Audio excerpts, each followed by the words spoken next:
What's up, guys? Hey, look, I'm out here in South Central Tennessee picking up a car today. If you remember on the community page, I think it was 3 or 4 days ago, I said that I reached out looking to buy another car. I needed another toy. Well, this gentleman named Mark reached out to me and said, bet, come get it. Now, depending when you see this video, I actually have a pending deal on Linda. She is leaving the nest. We're getting rid of her, our beloved Linda. You know what, who am I even kidding? I want her gone. So anyway, Linda's being sold. I actually have Linda's replacement on my trailer right here. I just finished loading her up. So what I'll do is I'll flip you around real quick, show you a quick flash of what we have.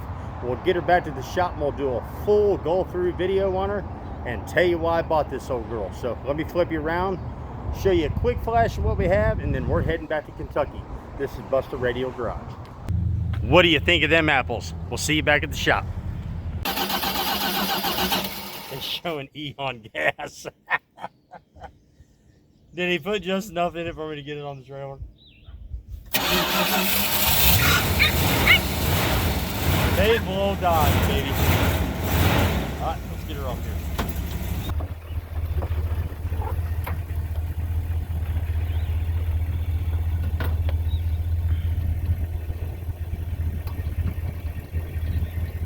This car is a beaut, you all. 69,036 original miles.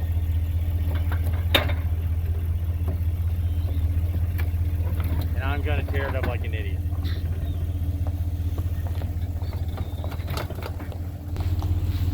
Listen how quiet this thing is. It's like it's never been driven.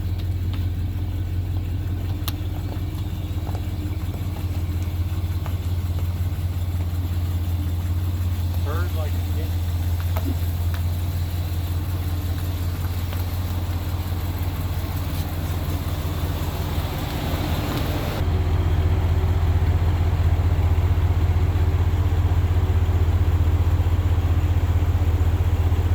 Watch outside.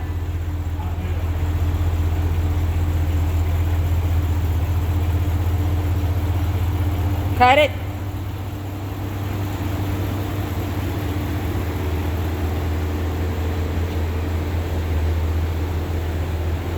See you guys in a little bit. All right, guys, we're back in the shop. Let me catch up on some of the other cars real quick, kind of show you or tell you what's going on with those, to answer some of the other questions that I've been seeing in the comments, and then we'll get on to the new Volare. And by the way, there's a lot of good guesses on that car. Volare and Aspen come up quite a bit. Maybe I shouldn't have showed so much of the hubcap. But anyway, let me show you what's going on with the other cars, and then we'll get on to it. All right, so Homer's just sitting here with his new lazy eye. You know, he's cockeyed now. I was going to fix that, but heck with it. I'm just going to leave it. You know, as much as we're under the wall, it really doesn't much matter. He's good to go. So essentially all I got to do is mount his new burnout tires for New England, which one's there, one's over there leaning against the wall. So yeah, he's good to go. That's really the only damage we had from New England. No big deal. Just had to put water back in him and all that good stuff that I puked all over the pad. But anyway, Homer's good to go. All right, so I'll show you what we got going on with the RT. I posted a picture of this on the community page, I think a day or two ago, I'm not really for sure. But this poor fella, I mean, he's got something living in him. And I feel terrible. He's got mold growing everywhere, dirt just, you know, and he's bad. So, hi. And then this, it's bad. Like, I feel absolutely terrible about it. He's been sitting for the last couple of years, haven't touched him, haven't done anything to him. So we're going to get him cleaned out. Kathy's got some mold killer spray and some other automotive stuff coming. And I think the girls are going to try to tackle that interior. Poor engine is just good night. I had to put a picture or try to find the picture when I done this engine. It was absolutely beautiful. And look at it now. I mean, it's gnarly. So anyway, we've got this coming up here. We're going to get him all cleaned up, get him roadworthy, try to get him on the power tour with us. Yeah, poor fella. The Camaro is done with exception to the brakes. So we're going to get it up the road. A gentleman has a machine that can help us get all that taken care of because it's got all the fancy electronical doodads and all that J-dads in it. So we'll get that fixed. And then this. Oh, by the way, the truck's out here because it's getting to the point where it's too big to get in the shop. So gonna have to do something with the door, or we're gonna be building that truck outside. But anyway, that's a whole nother episode. Now, we'll get back to this Volare. So I bought this down there at the Virginia/Tennessee border, like an hour into Tennessee from the Virginia side. And I'm going to tell you something. This is probably, next to this when I bought it, it looks terrible now, the cleanest F-body I've ever owned. I bought this car because it's a short wheelbase, and I want something that's really nice. You know, so when we hot rod it up, it's essentially a good looking car, if that makes sense. But Kathy has become very, very, very, very, very fond of this car, and we're not sure what we're going to do with it just yet. But we will find out. So anyway, what I wanted to do is I haven't touched anything inside the car. I'm going to take you a quick walk around real quick, give you like a brief story or the history on the car. And then we'll just have to figure it out. So you'll have to tune in to the next episode, or keep an eye on the community page and see if the hood's off, front end's apart, and all that jazz. Anyway, it's a 76 Plymouth Volare. Bought it from the original owner and his family. They bought it new. The original owner's 84 now, and I bought it from him and his son, who's, I would imagine, in his 50s, maybe 60s now. But anyway, they took like super, super, super good care of this car. Here, I'll even like show you this. Let me find one. Like, they kept it covered up every time they used it, and it actually has the patina marks on every corner of this car where this car cover sat. I mean, they took really good care of it. And I'll show you something else here. Look at this vinyl top, full vinyl top. Brand spanking new still. Not a bump in it, not a torn seam, not a raised seam, nothing. Like here, look, the factory where they overlaid it. I mean, 100% perfect. And I asked the guy, I said, my God, how did you keep that thing that clean? He said it never sat outside. They drove it, put it inside, covered it back up. Drove it, put it inside, covered it back up. I mean, it makes perfect sense, you know, with the wear marks from the car cover, which they included. I think I've seen it in the back seat. And the condition of this car. So let me flip you back around. The car was originally sold at Stinnett Chrysler Plymouth Dodge in Newport, Tennessee. So it's been a Tennessee car its whole life. I mean, look at this trim. It's like brand new. Every bit of it. Every bit of this stainless. Around the vinyl top. It's perfect. Every little part of this car is absolutely perfect. He's still wearing his hubcaps, for crying out loud. Take you the rest of the way around it. It does have a chip in its tooth on the grill, which any of you F-body guys know. It's just part of life. And it's right there. But I'll take it. Other than that, this thing is phenomenal. All the trim's still there. Check out where they put this passenger side rearview mirror. Right on the fender. I mean, it's got to be factory, or I mean, it's almost got to be. I mean, there's no holes in the door unless they bought it after the fact and put it there. But as far as the rest of the car, it's absolutely stellar. It's, I mean, I almost feel bad for what I want to do with it. But man, you talking about a cherry piece. All right, let's take a look at the inside of this thing. Hopefully you can see okay. But oh, look. Not a tear one in the seats. Headliner, perfect. The dome light still works. Back seat doesn't look like it's ever been sat in. I mean, it's unbelievable. Door panels don't look like they've ever been used. I mean, steering wheel's mint, not a crack one in it. The car has, let's see, get you in there, 69,036 original miles. Dash, not a crack. Nothing. Beautiful car. Let's see what's in the glove box. Let's see what we got in here. Got looks like a Hairbreadth ice scraper. What's the name on it? Darius Miller. I wonder if that's the old Kentucky basketball player.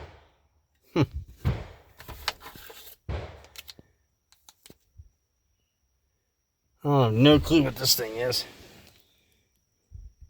Oh, a cleaning pad. I thought that was something else, if you know what I'm saying. You'll figure it out.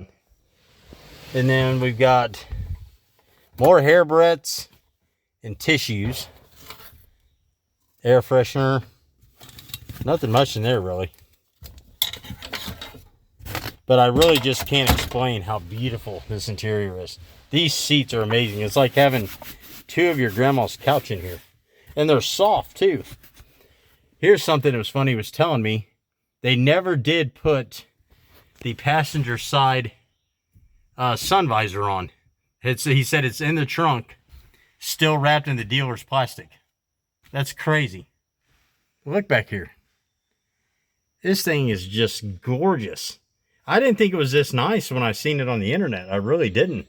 Now that it's here, it's kind of like, dang, what do you do? Do I just put it back in the collection? Buy something else? Unreal. Well, let's see what's in the trunk. I almost forgot about this. Well, I don't want to show names, but here's the original paperwork from when they bought the car. This is all the original paperwork. I've got a bunch of this stuff. It'll go in my binder with the rest of the cars we have. And the service manual. Check that out.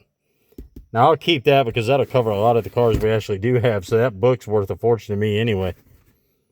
I mean, it's unreal. All right, let's get in the trunk. Get my fat fingers to work here. Oh, good night. Okay, well, they've hauled something in here. Well, there's the other sun visor. Don't see any plastic, but there it is. Original battery cover. Some of y'all know what them things are worth. Let's just start a collection down here. All right, original floor mats. Well, we'll just start a collection down here.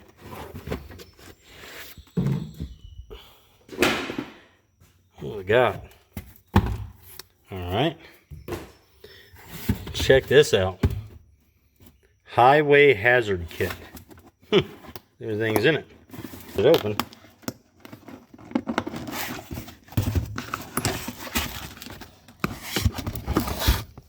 Well, isn't that cool? Yeah, we're gonna have to go through that. Well, let me get through the rest of this and we'll go through that. That's pretty neat. It looks like they changed some belts, and I know they did because this thing's been maintained like crazy. Original jack, the stand. There's some hay and stuff down in there. Undercoating looks good. Man, I hope I don't find no creepies in here. Bi-Sply spare.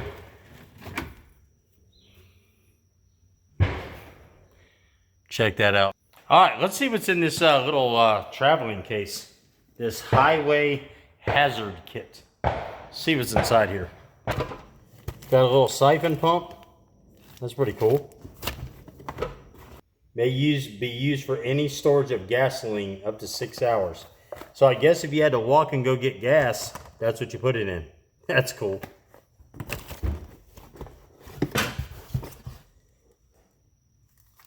And then you got a safety poncho. Sweet. That's a nice little score. So we'll figure out what we're going to do with that. If we decide to make this a drag car or a burnout car or a drag and drive car or whatever, we'll save that for one of our other cars. But yeah, I can't say it enough. This car is sick. I love it. All right, let me show you the real reason I bought this car. Because when I first seen it, I thought it was going to be a slant six or something like that. But no, this car is a 318 two-barrel, just like my RT, which means it's already set up for a V8, which is perfect. So let me show you.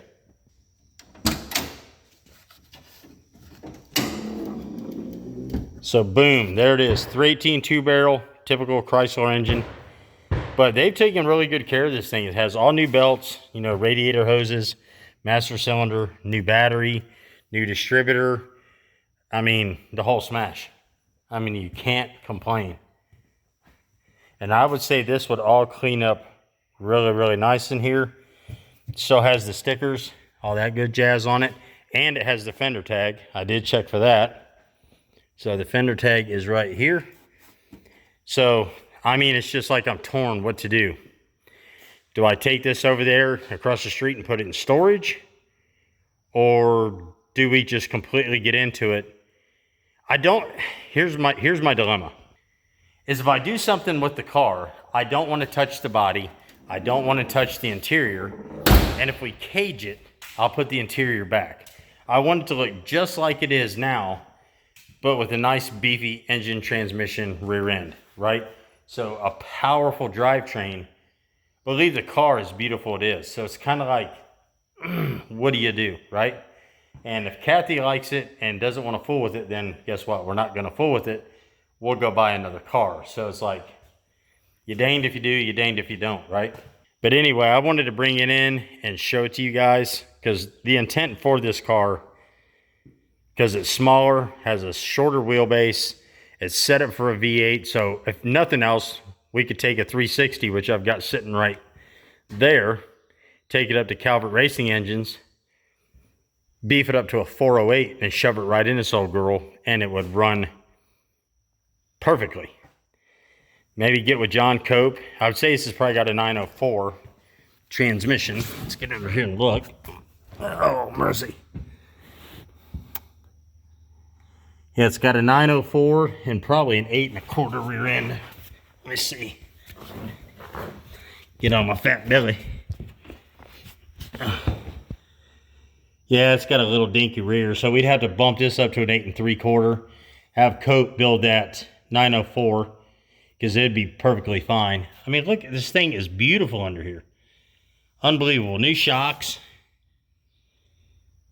The whole smash. And this is something I found cool too.